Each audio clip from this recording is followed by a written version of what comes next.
5 শতক জমি কমে গেলে জিফুত মরতো না, কিন্তু আখেরাত বাইচা যাবে।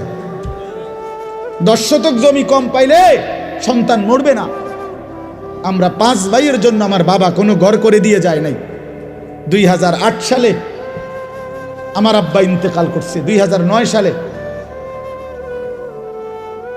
না 2015 সালে, 2015 সালে, আর এখন 2024, 9 বছর।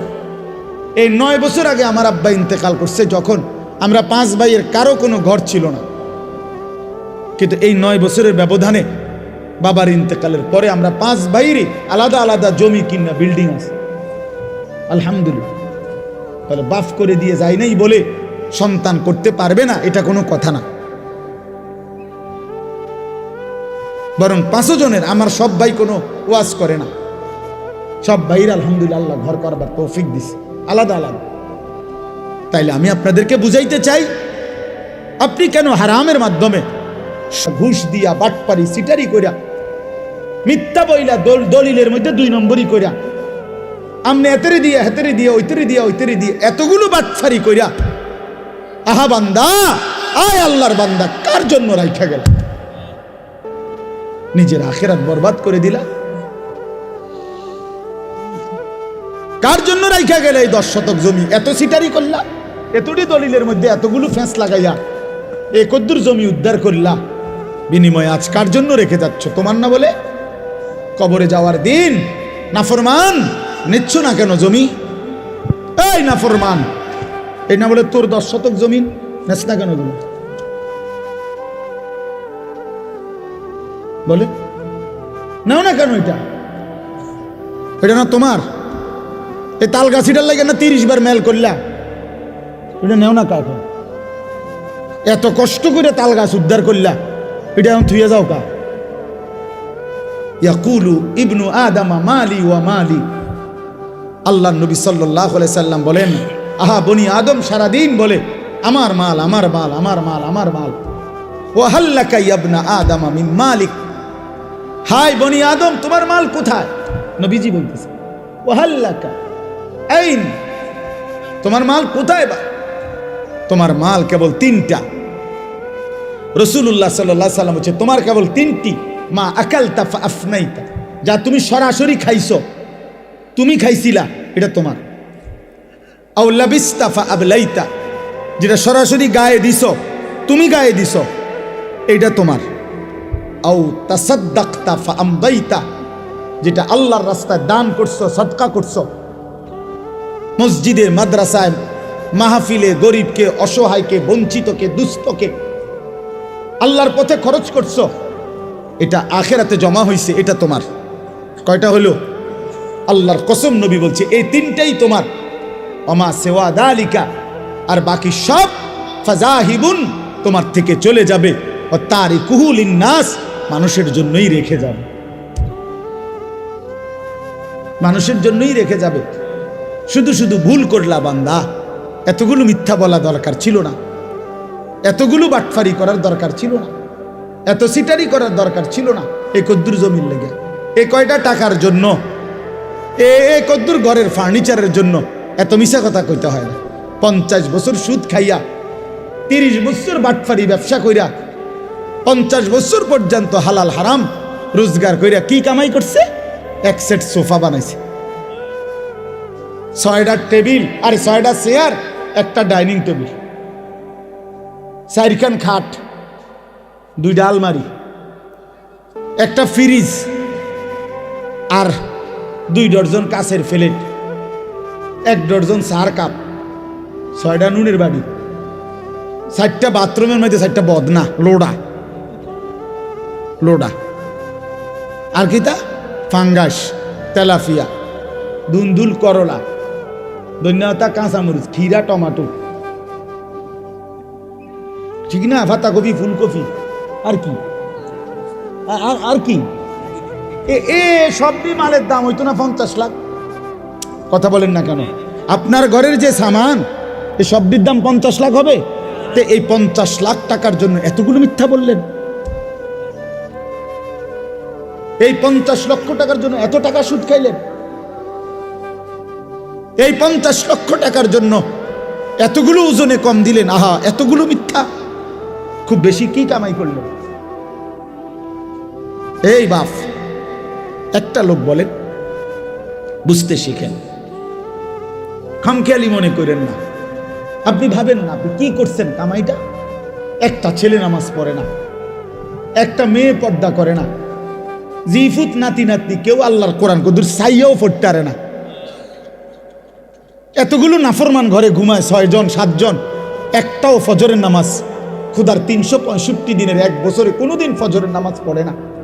এই জানোয়ার পাইলা কি ফায়দা হইল? কথা বলেন না কেন? কি ফায়দা কি বলেন? আপনারা বলতেছেন জিরো। যে খাট বানাইলেন 70,000 টাকা দিয়া, ওই খাটে যে ছেলেটা ঘুমায় ওই সারা রাত মোবাইলে উলঙ্গ ছবি দেখে। এই জানোয়ারের জন্য বানাইছেন খাট? এ তো জানোয়ার, এ তো মানুষের বাচ্চা না।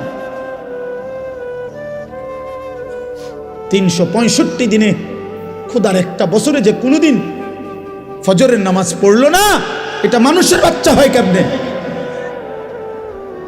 এটা মুসলমানের বাচ্চা কেমনে? কথা বলেন। একজন প্রতিবাদ করেন মিয়া, তারা ওই মানুষের বাচ্চা কেমনে? ওই হাইওয়ানরে জিজ্ঞেস করেন, তোর কোনো আল্লাহ নাই, তোর কোনো রসুল নাই, তোর জন্য কেউ কাঁদে নাই? 23 বছর তোর জন্য তোর রসুল কাঁদছে। তায়েফের পাথরের আঘাতে পিঠটা চালনির মতো ছিদ্র বানায় ফেলছে, ক্ষুধার কষ্টে পেটে পাথর বাঁধছে 2টা।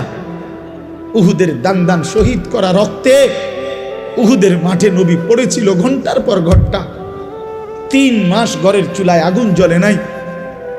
নবী বলবে, উম্মত এত কাঁদলাম, সারা রাত চোখের পানি ফেলে এশার পর থেকে ফজরের আজান পর্যন্ত নবী সাল্লাল্লাহু আলাইহি সাল্লাম উম্মতের জন্য কাঁদছেন, চোখের পানি ফেলছেন, দোয়া করছেন।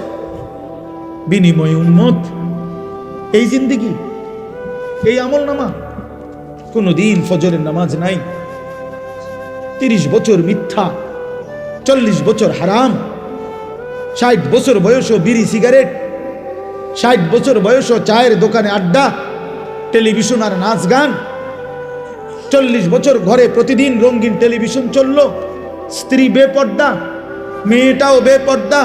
হায় উম্মত, এ কি আমল নামা আনলাম? আল্লাহর কসম, নবীজির কাছে তো উম্মতের আমল নামা দেখানো হবে। এই বাপ, নবী সাল্লাল্লাহু আলাইহি সাল্লাম তো উম্মতের আমল নামা দেখবে। তো এই আমল নামা দেখলে কসম আল্লাহর, নবী চোখের পানি ছেড়ে দিবে আর কাঁদবে আর বলবে, উম্মত আমি শ্রেষ্ঠ নবী, তুমি আমার শ্রেষ্ঠ উম্মত।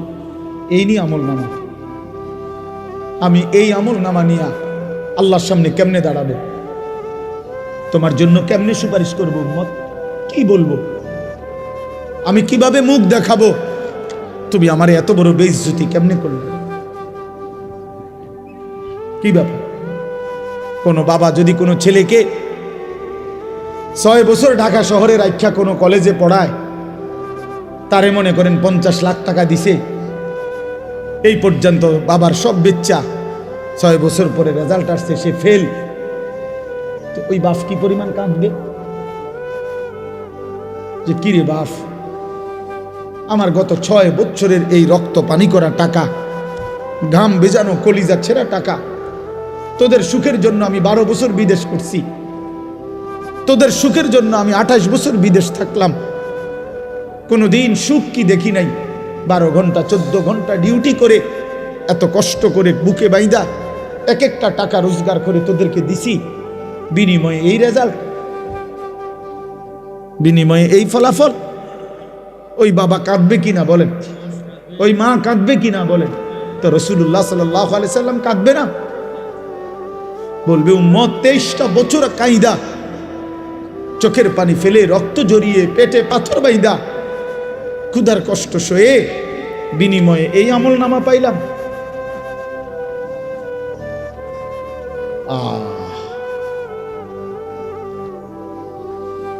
আপনি কি বলবেন আপনি ভাবেন, আমি কি বলবো আমি ভাবি।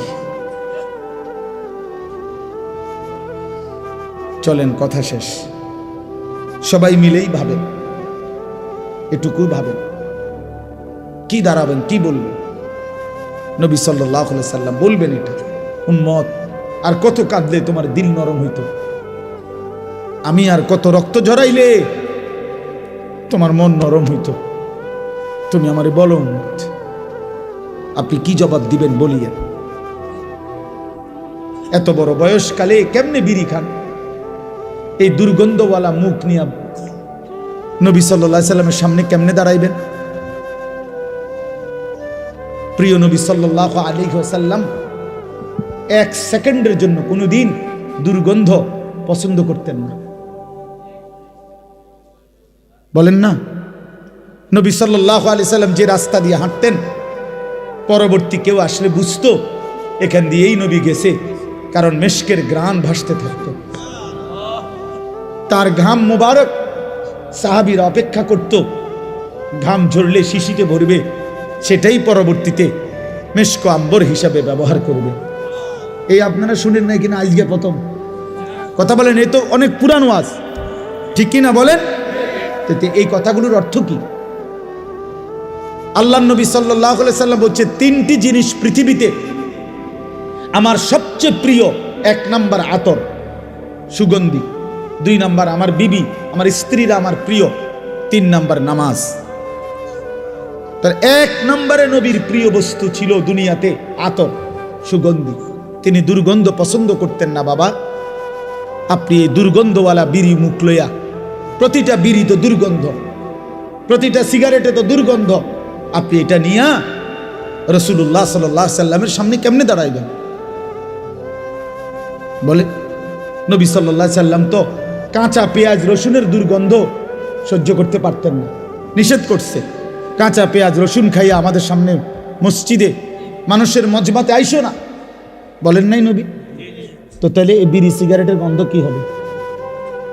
একদিন জীবনে জুমার নামাজের দিন মসজিদে নববীতে আল্লাহ নবী সাল্লাল্লাহু আলাইহি সাল্লাম কোন সাহাবীর ঘামের গন্ধ নাকে লাগছে, কোন একজনের।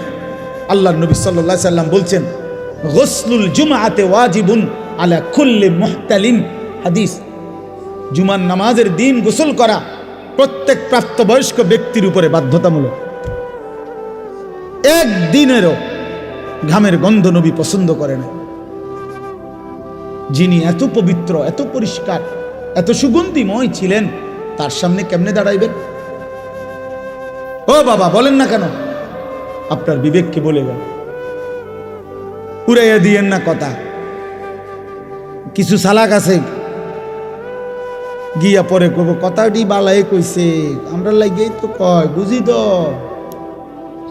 পারি না, মানলে তো ভালো হইতো আসলে, কিন্তু আলাস পাট ফারি আলাপ আলাপ করে, হেবাডাক ওটা মস্কারি করে, বুঝি তো আমরা রে তো কইছে, কথা তো বালাই কইছে, মানলে তো বালাই হইতো, ফারিদ না, ফারিদ না, ভাতের থালা খাইতে রে, ভাত বাহ খানা, ভাত কতটি খাইয়া আবার চা দোয়ানে গিয়া আবার পেঁয়াজু খায়, আলুর চপ খায়, আবার বন খায়, আবার চা খায়, আবার বিড়ি খায়। একটা ছোট্ট কথা মনে রাখবেন, যেই কোনো কেউরে জিজ্ঞাসা করেন, একজন ডাক্তারকে জিজ্ঞাসা করেন, বিড়ি সিগারেটের মধ্যে কোনো পুষ্টিও নাই, কোনো আপনার শরীরের ক্ষুধা নিবারণও হয় না, পুষ্টিকর কিছুও হয় না। তো যেই খাবারের মধ্যে কোনো পুষ্টিও নাই, কোনো ক্ষুধাও নিবারণ হয় না, আল্লাহর কসম, আল্লাহর কসম, এটা জাহান্নামী খাবার। এটা কোরআন শরীফের আয়াত, এটা জাহান্নামীদের খাবার। লা ইউসমিনু ওয়ালা ইউগনি মিন জু'। এইটা যেই খাবার শরীরে পুষ্টি যোগায় না, অথবা ক্ষুধাও কি করে না, নিবারণ করে না, কোরআন শরীফে আছে, এই খাবার জাহান্নামীদের খাবার। এরপরেও যদি কারো বিবেকে না হয় তো এবারে কি তা করো, এবারে বিরিয়ানি খাওয়াই ছেড়ে দেন আর কি, এবার বিড়ি আমরা ধরাইবই। হ্যাঁ, আরে কত আমরা বুঝি না, আরে হুজুর রাখো না, মানে এতে কত মোড়া তাজা হুজুর দেখছি বেটা, দেড় বুড়িরা হুজুর আইছে এনে আমার মতো ডাকাতেরে সরাইব, আমি লড়তাম না বেটা, যে রুম আছি এ রুমেই থাক, ব্যস্ত দিলে দোক, না দিলে না দোক, এসব বললে উড়াইয়া দিয়েন না। আখেরাত আসলেই কঠিন, আখেরাত আসলেই কি কঠিন। আল্লাহ আমাদেরকে বুঝ দান করেন। এবার তরজমা শুনেন, শুধু আল্লাহর হুকুম মানলে, আল্লাহর অনুগত থাকলে, কোরআন সুন্নাহ মতো চললে, আল্লাহ তাআলা কোরআনের ভাষায় এই সূরায় বলছেন ওই মানুষদেরকে বলে আবরার, নেককার। এই সূরার মধ্যে আল্লাহ মানুষকে দুইটা ভাগ করছে, নেককার যারা সৎকর্মপরায়ণ তাদেরকে আল্লাহ বলছে আবরার, আর যারা পাপী নাফরমান আল্লাহ তাদেরকে বলছে ফুজ্জার। তো এইখানে আমি যেই 5টা আয়াত পড়ছি, এই 5টি আয়াতে আল্লাহ তাআলা আবরার যারা নেককার তাদের পুরস্কার ঘোষণা করছে। ইন্নাল আবরারা লাফি নাঈম, আল্লাহ বলেন আমার নেককার বান্দা যারা হবে তারা নেয়ামতে নেয়ামতে ভরা চির সুখের জান্নাতেই বসবাস করবে। আচ্ছা, জান্নাতের নিয়ামত কি পরিমাণ? তো আল্লাহ কোরআনে বলছে ইদা রাআইতা সাম্মা রাআইতা নাঈমান ওয়া মুলকান কাবীরা। এটা বলতেই মজা লাগে আমার। ইদা রাআইতা সাম্মা রাআইতা নাঈমান ওয়া মুলকান কাবীরা। আল্লাহ বলছে অর্থ হলো এই, আমার বান্দা জান্নাতে ঢুকবে, জান্নাতের নিয়ামত দেখবে, আবার দেখবে, আবার দেখবে, আবার দেখবে, ঘুরে ঘুরে দেখবে, চোখ ফিরায়া ফিরায়া দেখবে, দেখবে শুধুই নিয়ামত, নিয়ামতে নিয়ামতে এক বিশাল রাজত্ব আল্লাহ তারে দান করছে। আল্লাহ বলবে বান্দা তুই দেখবি কতক্ষণ, আমি দেখাবো কতক্ষণ, চল বান্দা। তুই আমার লোকে পারবি কেমনে বান্দা? তুই আমার লোকে কেমনে পারবা বান্দা? লাহুম মা ইয়াশাউনা ফিহা ওয়ালাদাইনা মাজিদ। বান্দা যা চাইবে জান্নাত তা তো মিলবেই। আল্লাহ বলেন এর অতিরিক্ত আমার কাছে আছে আরো অগণিত। সুবহানাল্লাহ।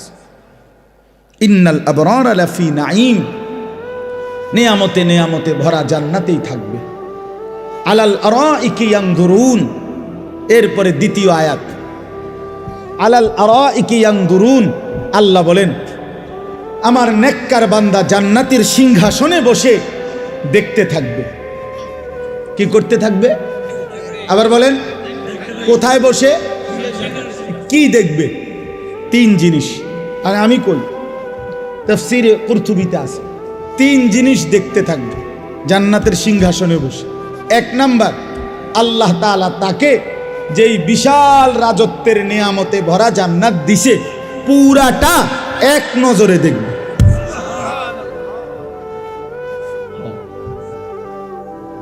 এক নজরে দেখবে। এখন কেমনে দেখবে তাহলে এক নজরে? নিশ্চয়ই জান্নাত হলো 10 হাত বাই 10 হাত মতন হলে দেখবো কেমনে?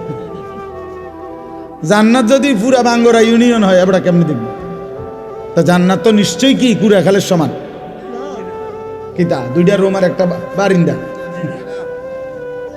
সবচেয়ে ছোট জান্নাত 10 দুনিয়া বরাবর, সবচেয়ে ছোট, সবচেয়ে ছোটটা এই 10 দুনিয়া বরাবর জান্নাত সে এক নজরে জান্নাতের সিংহাসনে বসে দেখতে থাকবে। যদি বলেন এটা কিভাবে সম্ভব, তা আমি বলি দোয়া করেন আল্লাহ আমারও জান্নাত যেন দেয়, আমনেরও যেন দেয়, দুজনে মিললে আমরা একসাথে দেখা আমনে আমারে বুঝাই কইবেন, আমি আমনেরে বুঝাই কইব। আল্লাহ কবুল করেন, নিয়ত করেন, আমিন বলেন। আল্লাহর কাছে জান্নাত চাইবেন না? জান্নাত তো আমগুলো লেগে বানাইছে আল্লাহ, ইমানদারের জন্য বানাইছে না? নাইলে আমি কেমনে কইতাম এটা কিরকম হইব, কেমনে দেখবো? আমি কি এই মিশনিটা দেখছি? এই জন্যই বললাম একসাথে যদি আল্লাহ আমগরে জান্নাতি বানায় তা আমিও দেখুম, আপনিও দেখবেন, আমি আপনার বুঝাই কম, আপনি আমার বুঝাই কইবেন। আলাল আরাইকি ইয়ানজুরুন, এইলো এক। 2 নাম্বার, জান্নাতি ব্যক্তি জাহান্নামের দৃশ্য, আযাবের দৃশ্য জান্নাতের সিংহাসনে বসেই সচক্ষে দেখতে পাবে, আর চিৎকার দিয়া বলবে, হায় মাওলা, আপনার কত বড় দয়া, আপনি আমারে কি জঘন্য ভয়ানক জাহান্নাম থেকে বাঁচায় দিলেন। এই কয়টা হলো? 3 নাম্বার। 3 নাম্বারটা কই? আল্লাহু আকবার। 3 নাম্বার হইল, আমি একটু জিরান তারপরে কই।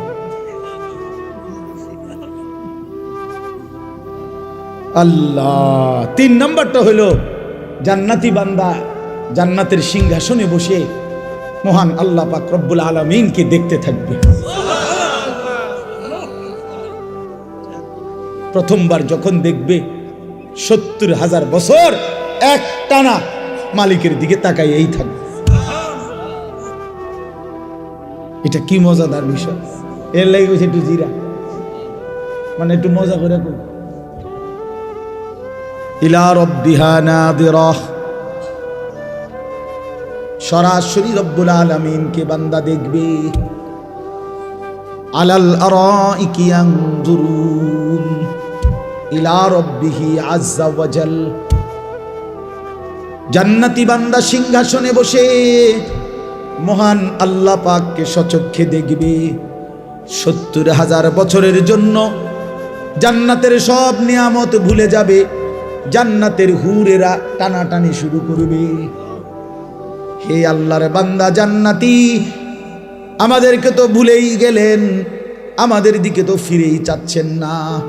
জান্নাতি বলবে, হুরেরা, মহান আল্লাহ পাকের দিদারের সামনে পুরা জান্নাত আমার কাছে কোনো কিছুই মনে হয় না। আলাল আরাইকি ইয়ানজুরুন, এই হলো 2 নাম্বার। 3 নাম্বার, তাহলে 3টা। নিজের জান্নাত পুরাটা দেখবে, জাহান্নামীদের আযাবের দৃশ্য দেখবে, আর মহান আল্লাহ পাককে দেখবে। ঠিক আছে না মৌলানা? মনে রাখবে। এই যে মৌলানাও, আমি যখন সোনাকান্দা মাদ্রাসায় নতুন আসি, তখন এই শেষ, মানে হেগো পড়া শেষ বছর, আমিও মাত্র আসছি। তো কিছুদিন, হয়তো অল্প কিছুদিন আমার ক্লাসও ছিল। বাকি অনেক সুন্দর বয়ান করে, আল্লাহ ভালো করেন, তৌফিক দান। তাইলে আলাল আরাইকি ইয়ানজুরুন তারিফু ফি ওয়ুজুহিহিম নাদরাতান নাঈম। আল্লাহ নবীকে বড়, নবীজিকে আল্লাহ বলতেছে, বন্ধু শুনেন, জান্নাতি বান্দাকে আপনি যখনই দেখবেন 24 ঘন্টা তার চেহারার মধ্যে হাসি, আনন্দ, প্রফুল্লতা, চির সজীবতা বিরাজ করছে। 1 সেকেন্ড কোনো ক্লান্তি, বিরক্তি, পেরেশানি, অস্থিরতা বলতে কিচ্ছু নেই। তারিফু ফি ওয়ুজুহিহিম নাদরাতান নাঈম। হ্যাঁ, আচ্ছা, এই যে বাহিরে যারা এতক্ষণ ধরে ধরে, এরা এই বেশরমরা কেমনে আইয়া বইব এখন? না না, এগো, আচ্ছা, এগো তো একটা চোখ শরম তো আছে মানুষের না? এখন যখন বসবে, এখন মুনাজাতের টাইমে এরা, এগো লজ্জা লাগবে না? শরম কম হইলে যা হয় আর কি, লজ্জা কম থাকলে যা হয়। আস্তাগফির। ইউসকাউনা মির রাহিকিম মাখতুম, এই শেষ। এবার আরে 2 রাত। এবার শুনেন, আল্লাহ বলেন জান্নাতি বান্দাকে পান করানো হবে শরাব, জান্নাতি সুস্বাদু পানীয়, মাখতুম, মোহরাঙ্কিত, সিল মারা। এ কথাটা আমি এমনি বুঝাই আগে, তাহলে বুঝবেন ভালো। মনে করেন এই যে এটা একটা বোতল পানি, এখন এটা একদম ইনটেক বোতল, বাকি পানি যেহেতু আমার ফুরাটা লাগবে না, তো আমরা 3 জনে মিল্লা খাইলাম, আমি, হানিফ ভাই, সেলিম ভাই, একদ্দুর করে আমরা শেষ করলাম। তাহলে 1 বোতল দিয়ে কয়জনে খাইলাম? আল্লাহ তাআলা বলতেছে, আমার বান্দা জান্নাতের মধ্যে পানীয় যেটা পান করবে, শরাব, সেটা প্রতিটাই থাকবে ইনটেক, মোহরাঙ্কিত, সিল মারা। একটা 3 জনে খাইবে না, একটা 2 জনে খাবে না, প্রতি বোতল নতুন নতুন।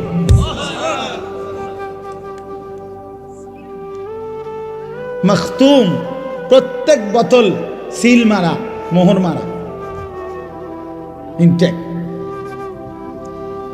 হ্যাঁ, 3 জনে ভাগ করে খাওয়ানোর মতো জান্নাত। আল্লাহ বলে কস কি বান্দা, এটা জান্নাত দেখি সাপের বাজার নেই। আমার মাদ্রাসা যায় না, এটা জান্নাত বান্দা। এখানে আমার বান্দা রাহিকিম মখতুম, মোহর আঙ্কিত, সিল গালা করা, মোহর মারা পানীয়, প্রতি বোতল প্রতি গ্লাস নতুন নতুন শরাব পান করবে। খিতামুহু মিস্ক, এই শেষ আয়াত আল্লাহ তাআলা বলেন এই মোহর যেটা মানে সিল, যেটা দিয়ে আটকায় রাখছে আর কি বোতলটা, এটা যখনই উঠাবে প্রতি মোহর সরাইলেই পুরা চতুর্দিক, পুরাটা মজমা মিস্ক আম্বরের ঘ্রাণে ভরে যায়। খিতামুহু মিস্ক, খিতাম মানে এই মোহর মানে মুখাটা, সিল যেটা মারছে আর আটকায় রাখছে যেটা, এটা খুললেই কি বের হবে? মিস্কের ঘ্রাণ। ওয়াফি যালিকা ফালিয়াতানাফাসিল মুতানাফিসুন। এই শেষ কথা হলো আল্লাহ এবার উপদেশ দিচ্ছে, অতএব আমার বান্দা এমন চমৎকার জান্নাতের জন্যই তোমাদের প্রতিযোগিতা করা উচিত। বুঝছেননি বাংলা কথাটা? এমন সুন্দর জান্নাতের জন্যই, এমন চমৎকার মজাদার জান্নাতের জন্যই তোমাদের কি করা উচিত? প্রতিযোগিতা। তাফসিরে মাআরিফুল কোরআনে লিখছে, হে আল্লাহর বান্দা, আল্লাহ বুঝাইতে চাচ্ছে অতএব হে বান্দা, দুনিয়ার জন্য প্রতিযোগিতা কইরা কোনোই লাভ নাই।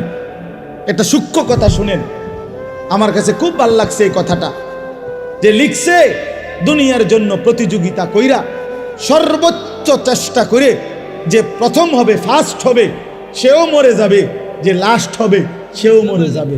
জিতলেও কবরে, হারলেও কবরে, তো লাভ হইল কি? বুঝেন নাই কথাটা? এটা দারুণ কথা না? মানে দুনিয়া আমি একবারে ঠিক আছে, আমি 1 নম্বর ধনী হইছেন তো, তাহলে মরবিন নি আগে হেডা কথা, তো লাভ হইল কি? আর 1 নম্বর হইয়া কি লাভ হইল? এমন যদি হইতো যে আমি ফার্স্ট হয়েছি, আমার মরণ নাই, বাকি যারা লাস্ট হয়েছে তারা মরে যাবে, এরা যেহেতু পাস করছেন। তাহলে দুনিয়ার মধ্যে কোনো প্রতিযোগিতা করে লাভ নাই, দুনিয়া নিয়ে কারাকারি করে লাভ নাই। জিতলেও মরে যাবা, হারলেও কি? ফার্স্ট হইলেও কবরে, লাস্ট হইলেও কি? কবরে। অতএব যেটা আমার থেকে চলেই যাবে, যেটাকে আমি ছাড়তেই হবে, তার জন্য প্রতিযোগিতা না করে ওয়াফি যালিকা ফালিয়াতানাফাসিল মুতানাফিসুন, আল্লাহ বলে জান্নাতের জন্য প্রতিযোগিতা করা উচিত। লিমিসলি হাদা ফালিয়ামালিল আমিলুন, এই জান্নাতের জন্য তোমাদের নেক আমল করা উচিত। ফালিয়ারগাবির রাগিবুন, আগ্রহ উদ্দীপনা তোমাদের থাকা উচিত। আল্লাহ আমাকে তৌফিক দান করে, আমাদের সকলকে তৌফিক দান করেন। আল্লাহ তাআলা এই মাহফিল, এই মাদ্রাসা, এই হেফজখানা কবুল করেন। আমার প্রিয় ভাই বন্ধু হাফেজ মাওলানা কারি আবু হানিফ, আমরা বন্ধু, ছেলেবেলায় একসাথে পড়ছি ব্রাহ্মণবাড়িয়া দারুল আরকাম মাদ্রাসায়। সেই থেকে উনিও আমারে খুব মহব্বত করে, আমিও মহব্বত করি। এই 17ই ডিসেম্বর শেষ বয়ানটা উনি নিছে, নিয়ে এবারে আসমানে দিছে না চাঁদের দেশে দিছে মাহফিলটা। আমি কখন জিগাইও না, ওই যে আমার বন্ধু যে, এই জন্য আমি জিজ্ঞাসাও করি না। এমনি তো আমি সব মাহফিল জিজ্ঞাসা করি, কিন্তু এইটা কিছুই বলি না। ঠিক আছে ভাই, হানিফ ভাইয়ের মাহফিল এটা, সে যেখানেই মনে হয় দিব, একখানে মনে আছে। তো পরে শুনি এই 2 দিন আগে মনে হয় আমারে, হ্যাঁ ওই আমাদের কুড়াখাল মাহফিলের দিন বলতেছে, হুজুর এখানে আপনার আরেকটা বয়ান আছে। আমি কি জানি, আমি তো কইতারি না, করতে আইব না বয়ান। কয় যে 17ই ডিসেম্বর হানিফ ভাইয়ের যে বয়ান এইটা। ঠিক আছে, আলহামদুলিল্লাহ, কোনো অসুবিধা নেই। আল্লাহর কথা বললেই না, ঠিক কিনা বলেন? কবি ইধার কবি উধার। কখনো একদিকে কখনো সেদিকে, কখনো নিচে কখনো উপরে, কখনো দুয়ারে দুয়ারে। আল্লাহর কথা বললেই লাভ, আল্লাহর কথা শুনলেই লাভ, আল্লাহর পথে আসলেই লাভ।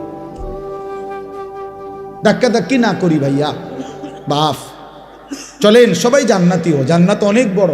এই আমরাই মানুষই গুণ জান্নাতে ঢুকলে এত লোক ঢুকতে তো না, মনে হয় না, ঠিক না? কথা বলেন না কেন? মানে আমরা এই কয়েকজন জান্নাতে যদি ঢুকে যাই, এরপরে তো আর বনবাহী লোক ঢুকতে পারতো না, আর তো জায়গা হইতো না, তো আর অসুবিধা কি, সংকীর্ণতার কি দরকার? জান্নাত তো অনেক বড়, অনেক বিশাল জান্নাত, অনেক বিশাল জান্নাত। জান্নাতি বান্দা কোরআনে আছে, তাফসিরে আছে, একসাথে 70,000 জান্নাতি হাত ধরাধরি করে দরজা দিয়ে যখন ঢুকবে, আল্লাহর কসম কেউ কারো পিছনে দ্বিতীয় জন হবে না। তো এটা কেমন দরজাটা? হ্যাঁ বুঝছে? এটা দরজাটা কত বড়, পাল্লাটা কত বড়, জান্নাত কত বড়। দরজা তো স্বাভাবিকভাবে ভিতরে রুমের তুনো ছোট হয় নাকি দরজা বড় রুম ছোট, এমন তো না। না না, দরজার চাইতে রুম বড় না? তো তাহলে দরজাই যদি হয় এই সাইজ, ও ভিতরের অবস্থা কিটা? আমি এইটা বুঝাইতে চাইছি। 70,000 ইমানদার ঢুকতে কেউ কারো দ্বিতীয় হবে না, একসাথে ঢুকবে। আল্লাহ আমাকেও তৌফিক দান করেন, আমাদের সকলকে তৌফিক দান করেন। আপনারা দ্বীনকে ভালোবাসেন, আল্লাহকে ভালোবাসেন, প্রিয় নবী সাল্লাল্লাহু আলাইহি সাল্লামের সুন্নাতকে, দ্বীনকে ভালোবাসেন। চলেন সবাই মিলে সুন্নাত তালাশ করেন, আল্লাহকে তালাশ করেন, কোরআন তিলাওয়াত করেন, জিকির করেন, নবী সাল্লাল্লাহু আলাইহি সাল্লামের এক এক সুন্নত ধরে তালাশ করে আমল করেন। যে যেখানে থাইকা পারেন, যে যেই পীরের কাছে, যে যেই আল্লাহওয়ালার কাছে, যে যেই হক্কানি আলেমের কাছে থাকেন, কোনো আপত্তি নাই, কিন্তু শুধু অনুরোধ একটাই হলো, আল্লাহর কোরআন পড়েন, রাসূলুল্লাহ সাল্লাল্লাহু আলাইহি সাল্লামের সুন্নাত খুঁজে খুঁজে তালাশ করে করে আমল করে একসাথে চলেন, জান্নাতি হওয়ার চেষ্টা করেন। রাসূলুল্লাহ সাল্লাল্লাহু আলাইহি সাল্লামের সুন্নাতের অনুসরণ করেন, আল্লাহর কোরআন তিলাওয়াত করেন, হালাল রোজগার করেন, হারাম থেকে বাঁচেন। বউ বাচ্চা পরিবারকে দ্বীন শিখান, নামাজ পড়ান, ছোট বাচ্চাকে বঞ্চিত করেন না, ছেলেকে মেয়েকে আল্লাহর কোরআন থেকে বঞ্চিত করেন না। এই পৃথিবী গোটাটাও যদি আপনি সন্তানকে দেন আর আল্লাহর কোরআন থেকে বঞ্চিত করলেন, আল্লাহর কসম আপনি তারে কিছুই দেন নাই। আর কোরআন দিয়েছেন তাকে, তার কলিজায়, গোটা পৃথিবীও যদি সে না পায়, সে কিছুই হারায় নাই, সে সব পাইছে। জুতু মেরা তো সব মেরা, যখন আল্লাহ আমার সবই আমার। অতএব আজকের এই সুন্দর মাহফিল মজমা আল্লাহ তাআলা কবুল করে নেন। আপনাদের কাছে আমার বিনীত অনুরোধ,